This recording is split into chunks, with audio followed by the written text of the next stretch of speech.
Sir, പക്ഷേ sir ഇപ്പൊ branch committee പ്രവർത്തിക്കുന്നുണ്ടെന്ന് പറയുമ്പോഴും സാറിനെ പോലെയുള്ള സീനിയേഴ്സ് ആയിട്ടുള്ള നേതാക്കന്മാര് ഈ നേതൃത്വത്തിൽ ഒരു തീരുമാനമെടുക്കുന്നതിലോ അല്ലെങ്കിൽ അത്തരം കാര്യങ്ങളിലേക്ക് നിങ്ങളുടെ കൂടെ അഭിപ്രായങ്ങൾ പരിഗണിക്കുന്ന രീതിയിലേക്കുള്ള ഒരു കമ്മ്യൂണിക്കേഷൻ വരുന്നില്ലല്ലോ. സ്വാഭാവികമായും അത് ഒരു പ്രസ്ഥാനത്തിന്റെ വളർച്ചയെ ബാധിക്കുന്ന കാര്യമല്ലേ. മുതിർന്ന ആളുകളുടെ അവരുടെ അഭിപ്രായങ്ങൾ കൂടി കേന്ദ്രീകരിച്ച് വേണമല്ലോ പ്രവർത്തനം മുന്നോട്ട് പോകേണ്ടത്. ടി.പി. രാമകൃഷ്ണൻ, ഇ.പി. ജയരാജനൊക്കെ അങ്ങനെ വരട്ടെ, നന്നായിരിക്കും. അങ്ങനെ വരട്ടെ, നന്നായിരിക്കും, മെച്ചപ്പെടും. അതെ പറഞ്ഞ ഈ ഇപ്പൊ ഇതിലേക്ക് പോകുന്ന ആളുകൾ പിന്നീട് മാറി നിൽക്കുമ്പോൾ അവരെ കൂടി ഉൾപ്പെടുത്തിയിട്ട് വേണമല്ലോ ഇതിന്റെ. കാരണം മുന്നിൽ നിന്ന് നയിച്ചിരുന്നവർ നിങ്ങളാണല്ലോ. നിങ്ങളുടെ ഒരു എക്സ്പീരിയൻസ് വലിയ ഘടകം തന്നെയാണല്ലോ. അതെ, ഞങ്ങളുടെ എക്സ്പീരിയൻസ് വലിയ ഘടകമാണെന്ന് അറിഞ്ഞുകൊണ്ട് തന്നെയല്ലേ മാറ്റിയത്, അറിയാതല്ലല്ലോ മാറ്റിയത്. ഇപ്പോൾ കുറേ പേര് മാറിയില്ലേ. അതിൽ 1-2 മാസം കഴിഞ്ഞ് 75 വയസ്സാവുന്നവരുണ്ടല്ലോ, കണ്ടു. അപ്പോൾ അവർക്ക് അവരുടെ പ്രായപരിധി കഴിഞ്ഞ് പിന്നെ 3 വർഷം കിട്ടുന്നുണ്ടല്ലോ. അതിനെപ്പറ്റി എന്ത് പറയുന്നു?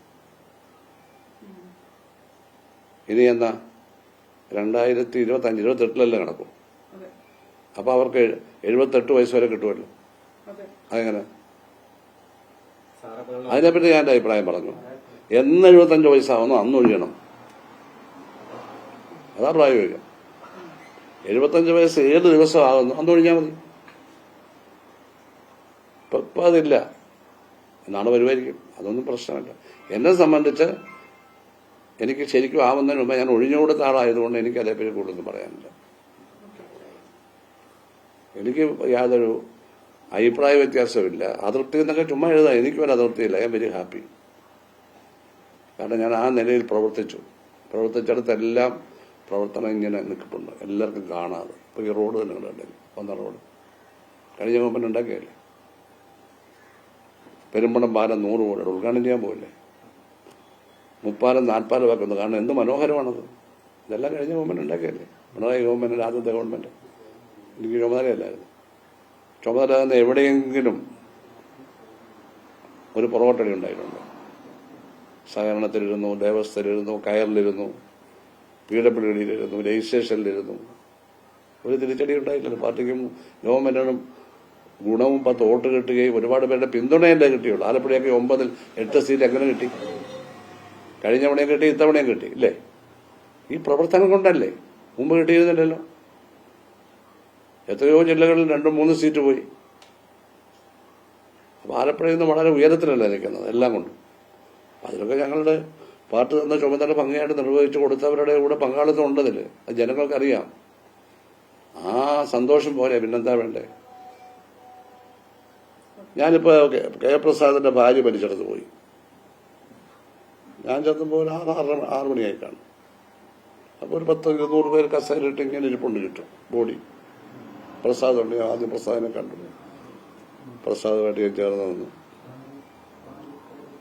അപ്പൊ ഞാൻ നോക്കുമ്പോ എല്ലാവരും എഴുന്നേറ്റ് നിൽക്കുക. ഞാൻ അറിഞ്ഞില്ല ഇവർ എഴുന്നേറ്റ കാര്യം. അവിടെ ഇരിക്കുന്നവർ മൊത്തം പ്രായ വ്യത്യാസമില്ല, എഴുന്നേറ്റ് നിൽക്കുക. ഞാൻ പിന്നെ അവിടെ ഇരുന്നു. അപ്പൊ എന്നോട് NR ബാബുരാജൻ ജില്ലാ കമ്മിറ്റി മെമ്പർ പറഞ്ഞു, സാറ് വന്നപ്പോൾ മൊത്തമാണ് എഴുന്നേറ്റ് സാറ്. ഞാൻ പറഞ്ഞത് എന്താ കാര്യം? അതങ്ങനാന്ന് പറഞ്ഞു. അപ്പൊ ഇതിനേക്കാൾ കൂടുതൽ സന്തോഷമാണ് വേണ്ടത്. 10-80 വയസ്സായ കാരണവന്മാർ പോലും നമ്മുടെ അവിടെ ഒരു ബഹുമാനവും സ്നേഹവും കാണിക്കുന്നത് അർത്ഥമുള്ളൂ. അവർക്ക് പേഴ്സണലായിട്ട് ഞാനൊന്നും ചെയ്തു കൊടുത്തിട്ടുണ്ടാവില്ല. ഇല്ല. ഇതൊക്കെയാണ് രാഷ്ട്രീയത്തിലുള്ള നമുക്ക് കിട്ടുന്ന പ്രതിഫലം. അല്ല MLA-യുടെ ശമ്പളമോ പെൻഷനോ മാത്രമല്ല. 35,000 രൂപയാണ് പെൻഷൻ കിട്ടുന്നത്. ഡൽഹിയിൽ ഇരിക്കുന്ന KV തോമസിന് 12 ലക്ഷം രൂപ യാത്ര ചെലവ് മാസം, 2 ലക്ഷം 3 ലക്ഷം രൂപ ശമ്പളം മാസം. അയാൾക്ക് കോളേജ് പ്രൊഫസറുടെ പെൻഷൻ, MLA-യുടെ പെൻഷൻ, MP-യുടെ പെൻഷൻ, പിന്നെ ഈ ശമ്പളവും. ഒരു മാസം എത്ര ലക്ഷം രൂപയ്ക്ക് കിട്ടും? ഇത് പുഴുകി തിന്നു. എന്തിനാ ഇത്രയും പൈസ? ഇത്രയും പൈസ 10-30 ലക്ഷം രൂപയല്ലേ കിട്ടുന്നത് ഒരു മാസം കയ്യിൽ. അതാണ് പഴയ കോൺഗ്രസ്സുകാരൻ DCC പ്രസിഡന്റ് ഞങ്ങൾക്കെതിരെ ഇലക്ഷൻ മത്സരിച്ച ആള്. അതുകൊണ്ട് നമ്മുടെ ഭാഗത്തേക്ക് വന്നു. നമ്മൾ അദ്ദേഹത്തെ പരിഗണിച്ചു. ഞാൻ പറഞ്ഞത് അങ്ങനെയൊക്കെ ഒരാളുള്ളവർ. എനിക്ക് 35,000 രൂപ പെൻഷൻ മാത്രമേ ഉള്ളൂ. എന്റെ വൈഫിന്റെ പെൻഷൻ വേറെ, കോളേജിൽ പോകും. അത് അവർ വീട്ടാവശ്യത്തിനൊക്കെ അത് ഉപയോഗിക്കുന്നു. ഇതിൽ നിന്നാണ് ഞാൻ 9,000 രൂപ ഡെബി കൊടുത്തത്. ഞാൻ കൊടുത്തു. അതെന്റെ പാർട്ടി ബോധം. അല്ല, അയാൾ ഡൽഹിയിലല്ലേ. അയാൾക്ക് അത് ഞാനൊന്നും താല്പര്യപ്പെടുന്നത്. ഞാൻ എന്റെ കാര്യമാണ് പറഞ്ഞു. അയാള് ഫ്ലൈറ്റിൽ പോയി വരണ്ടേ? ഒരു മാസം ഒരു 10 തവണ പോവുകയാണെങ്കിൽ രൂപ എത്ര ആവും? ചിലപ്പോൾ എല്ലാ ദിവസവും പോയിട്ട് വരുവാണെന്ന് ആർക്കറിയാം. അപ്പം പോയിട്ട് വരാമല്ലോ അങ്ങനെ. അപ്പം അതിന് ചിലവുണ്ട്. അപ്പോൾ ഞങ്ങളൊക്കെ ഇതുപോലെ തന്നെ മന്ത്രിയായിരുന്നു, MLA ആയിരുന്നു, പാർട്ടിയുടെ ആയിരുന്നു, ജില്ലാ സെക്രട്ടറി ആയിരുന്നു. വെറും 30,000 രൂപ പ്രതിമാസം വരുമാനമുള്ളൂ. അത് MLA ആയതുകൊണ്ടല്ലേ, അതും കാണത്തില്ല. MLA അല്ലായിരുന്നു എനിക്കൊരു വരുമാനം ഉണ്ടാവില്ലായിരുന്നു. ഞങ്ങൾക്ക് അതിനൊന്നും ഒരു വിഷമമില്ല എന്ന് പറയുകയാണ്, ആർക്കും കൊടുത്തതിനുമില്ല. ഞാൻ പറയുകയാണ് ഈ കൊടുത്തതിലൊന്നും എനിക്ക് അഭിപ്രായ വ്യത്യാസമില്ല.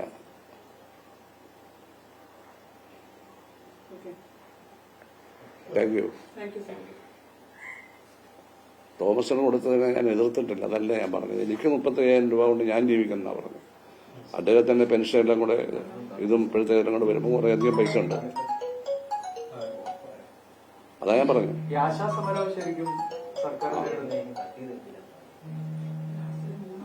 അത് കൂടിയാലോചിച്ച് പരിഹരിക്കണമെന്ന് വനിതാ കമ്മീഷൻ ചെയർമാൻ സതീദേവി 2 ആഴ്ച മുമ്പ് പറഞ്ഞല്ലോ. കൂടിയാലോചിച്ച് പരിഹരിക്കണമെന്ന് അവർ പറഞ്ഞല്ലോ. സ്റ്റേറ്റ് കമ്മിറ്റി മെമ്പറല്ലേ, അതവരവിടെ ആലോചിച്ച് ചെയ്യട്ടെ.